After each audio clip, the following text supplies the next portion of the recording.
Tuxtepec, ciudad y cabecera del municipio de nombre idéntico. Se localiza al noreste del estado de Oaxaca, en los límites de este y Veracruz. El casco urbano se asienta en la margen izquierda del río Papaloapan, en una especie de meandro o herradura de los muchos que forma el río. Esta localidad guarda entre sus calles y avenidas mucha historia que a veces la gente no conoce. Este video es una especie de recopilación histórica en forma de iceberg, un tipo de formato en el que se expone la parte visible y superficial, en este caso, de la historia y características de Tuxtepec, con la parte más profunda, que es aquella información histórica de la localidad menos conocida y tétrica. Este iceberg se compondrá de 5 niveles. Ahora, sin más dilación, comencemos.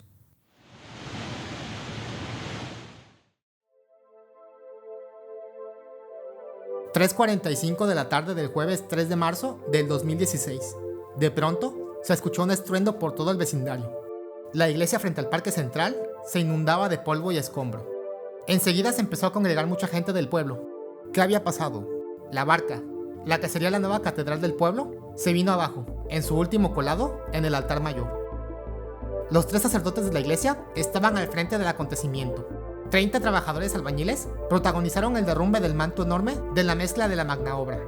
Hombres y mujeres, así como personas de la tercera edad, estaban inmersos en la tarea de ayudar, esculcar, excavar, quitar escombros y curar heridos. La manzana se atestó de vehículos. Mucha ayuda llegó a los pueblos vecinos, y las empresas Cervecera, Biopapel, Chedraui, Sams, Bodega Aurrerá y comercios más pequeños apoyaron en la tarea. El saldo fue de 4 muertos. Familiares de humildes trabajadores recibieron un golpe inesperado y doloroso.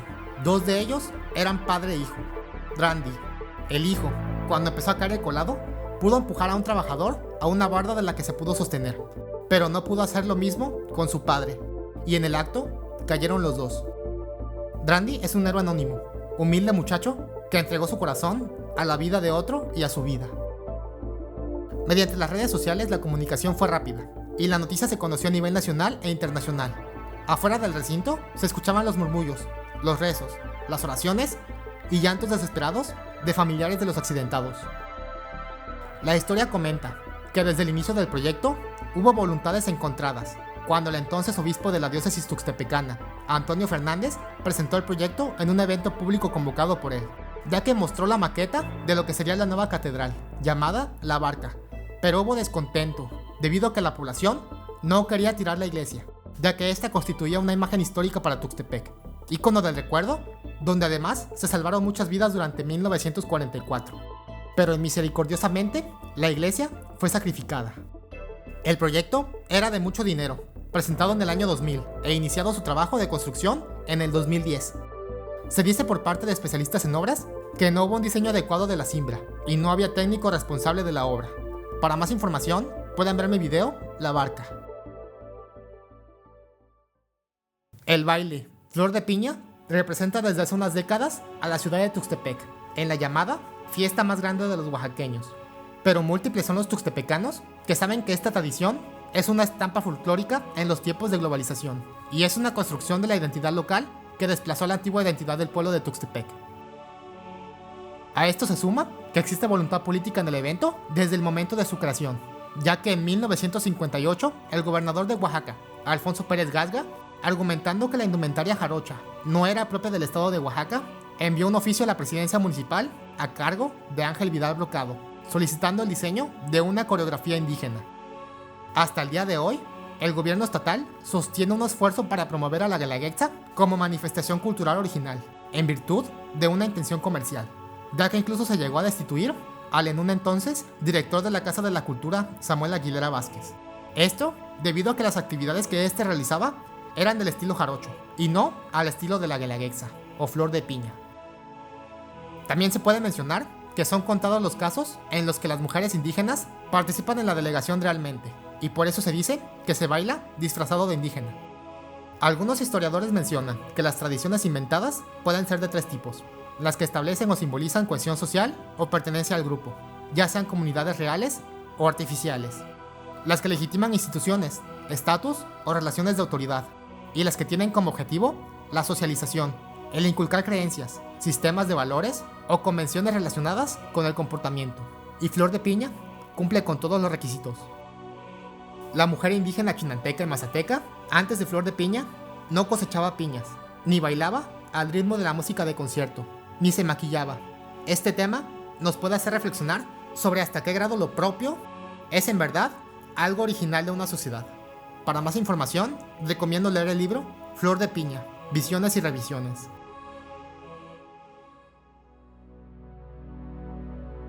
Los momentos más álgidos de la Guerra Cristera en Veracruz comenzaron en 1927, cuando desde Chacaltianguis y Cosamaloapan se levantaron los primeros insurrectos en contra de los signos anticlericales del gobernador Tejeda. Desde Tuxtepec se enviaron 800 hombres para pacificar a los municipios de la Cuenca Baja, que amenazaban con secundar al Bajío bajo el grito de ¡Viva Cristo Rey! Pero el movimiento no se detuvo. Ya para 1931, la confrontación entre la iglesia y el gobierno veracruzano llegaba a su punto de máxima oposición, con el decreto 197, llamado Ley Tejeda. Esta reducía el número de sacerdotes y obligaba a los existentes a la confinación en sus parroquias. Del lado oaxaqueño, la situación era menos tensa. Entregadas las iglesias bajo inventario, un grupo de notables de cada pueblo, quienes actuaban como custodios de los bienes eclesiásticos, y permitidas las casas de oración donde los curas oficiaban los servicios religiosos, los sacerdotes en Oaxaca se movían con una libertad que no gozaban sus contrapartes veracruzanas. En Tuxtepec incluso tuvieron lugar las fiestas del Cristo Negro en aquellos años, pero los clérigos debían andarse con pies de plomo, y eso fue lo que no entendió aquel sacerdote, quien, al insistir en el ejercicio del culto abierto, fue sacrificado por manos desconocidas en la propia población de Amapa. Nunca se supo si fueron los lugareños o los esbirros del gobernador Tejeda en aquella zona, donde los límites geográficos parecen diluirse.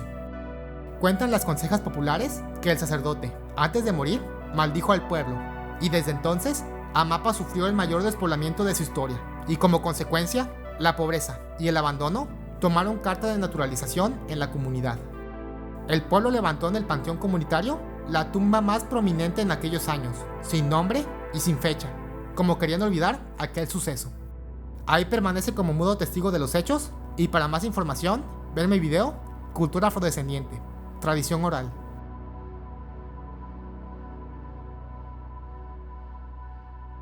La guarnición de Tuxtepec, durante la conquista, irritada por el proceder de los españoles por los constantes rumores del centro, se lanzaron contra los 60 u 80 españoles que se encontraban ahí y los mataron sin piedad. Los españoles que lograron refugiarse lo hicieron en la habitación del caudillo, donde parecieron de inanición al no poder salir. Sus armas y pieles curtidas fueron expuestas en el templo, como ofrenda de los indios a sus dioses. Entre los cadáveres se encontraban el de 3 mujeres. Para más información, pueden ver mi video de la llegada de Cortés, Tuxtepec durante la colonia. La presa Miguel Alemán, o Temazcal, significó el desplazamiento de alrededor de 22,000 indígenas mazatecos del territorio que iba a ser inundado con la construcción y llenado de la presa. El gobierno de manera desordenada los reubicó con los estados de Oaxaca y Veracruz, produciendo un fenómeno dramático que los autores han caracterizado como etnocidio. El éxodo de personas de la Chinantla y mazatecos hacia Tuxtepec se inició después de 1950 y se incrementó de 1960 a 1970, con cerca de 30,000 desplazados.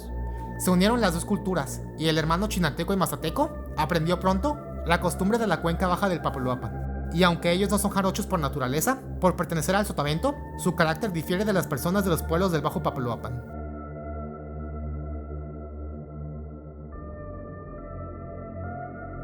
En 1944, cuando sucedió la catástrofe más devastadora que haya sufrido el pueblo, las puertas de la cárcel municipal se abrieron a los presos. Quien realizó la odisea de abrir la puerta fue el señor alcaide, el único que tenía las llaves de ese resguardo. Su nombre, Eduardo Bambolenjoven Cruz.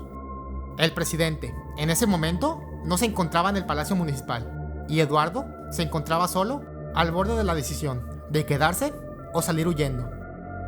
Dejar salir libre o no a la decena de presos que por algún delito cometido estaban privados de su libertad fue un debate interno que tomó el señor Eduardo. La mayoría de estos presos pertenecían a comunidades alejadas de Tuxtepec y escasos eran del pueblo. Al dejarlos libres, el problema es que muchos de ellos están privados de su libertad por asesinato, violaciones, asalto a mano armada y algunos otros por delitos leves, ya sean pleitos callejeros o no tener dinero para pagar la cerveza que se tomaron en la cantina. Pero al no dejarlos ir, y si sube más el nivel del agua y mueren ahogados, la conciencia de Eduardo no cesaría de señalarlo como un demonio.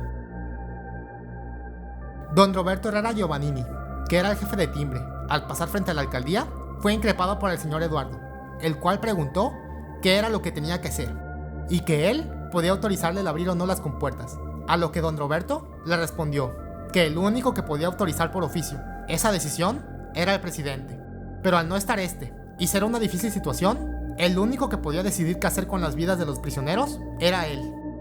Al final, el señor Eduardo, al ver que los prisioneros imploraban y lloraban por tener el agua encima de la cintura y pensar que iban a morir ahogados, decidió abrir la puerta, pero antes de hacerlo, les dijo: les voy a abrir la puerta y sálvense como puedan, que la provincia los ayude, pero después lo que hagan se los dejo a su conciencia, pues la verdad no sé qué cargos me puedan atribuir, pero Dios aquí dentro de mí me dice que no los puedo dejar encerrados.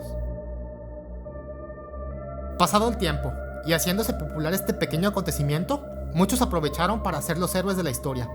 Tanto funcionarios como políticos se atribuían la decisión de abrir las puertas a los reclusos para salvar sus vidas, pero la verdad es que el único que tenía las llaves para abrir esas puertas era una sola persona.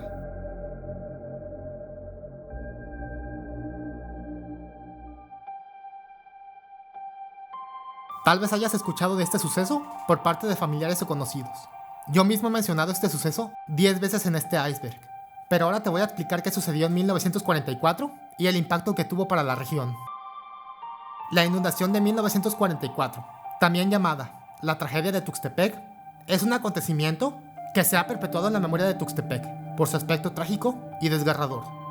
Desde épocas remotas, el ciclo recurrente del clima de la cuenca ha propiciado el desbordamiento de los cauces, en particular en la zona media y baja de la región. Las inundaciones periódicas han sido un fenómeno con el cual los pobladores de todos los tiempos han aprendido a vivir. En el punto de la ubicación de Tuxtepec, los asentamientos originales se consolidaron en zonas altas al resguardo de las inundaciones. Pero a la llegada de los españoles, el patrón de asentamiento cambió de acuerdo a las necesidades y visión de los conquistadores, de tal manera que para finales del siglo XVII tomó carta de naturalización un Tuxtepec en las tierras bajas, abriendo así las puertas para los estragos causados por las riadas anuales. El Tuxtepec de 1944 era similar al Tuxtepec de todos los 40 años antes, una ciudad tranquila y floreciente, de casas blanqueadas, con grandes ventanales y artesón de teja. Se encontraba perdida en esta porción del mapa, ya que la comunicación con el exterior se hacía en la estación de Elule, hoy Papaloapan, pero de aquella época dorada en la que Tuxtepec disfrutó de la riqueza motivada por la época del oro verde, nada de aquello existía para 1944. El 27 de septiembre de ese año, el diario El Universal, bajo el encabezado de Tuxtepec ha desaparecido prácticamente, informaba a todo el país.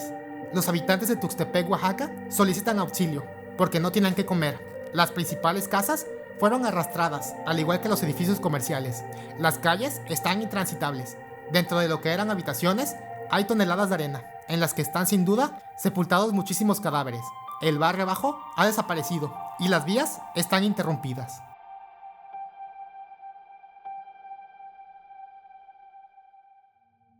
En la madrugada del sábado 23, el Papaloapan desbordó su cauce y Tuxtepec se vio repleto de agua por todos lados a partir de la madrugada. Lo que en un principio parecía como una inundación más de las que ya había sufrido la población, pronto se convirtió en una seria amenaza, al subir aceleradamente el nivel y fuerza con la que el agua azotaba las construcciones.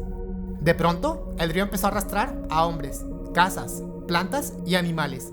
Las aguas alcanzaron niveles de 4 y 9 metros en las partes más bajas. Durante 3 días, la población vio desfilar desde los techos de las casas más resistentes, lo mismo casas enteras, que árboles y cadáveres.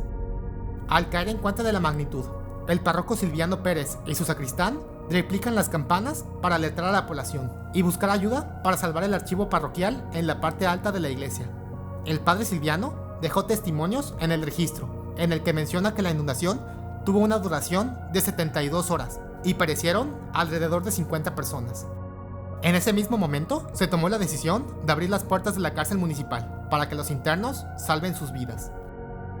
Entre las consecuencias de la inundación están poblados destruidos, caminos y puentes destruidos, periodo de hambruna y miseria, y plantíos de la zona destrozados. El expresidente de México, Manuel Ávila Camacho, llegó a la comunidad, y prestó disposiciones para la ciudad de Tuxtepec. Las pérdidas calculadas totales fueron de 30 millones. La ciudad se redujo poblacional y geográficamente. No existe una cifra oficial de muertos durante el desastre, y grandes extensiones de terreno habitable fueron arrastradas por la corriente.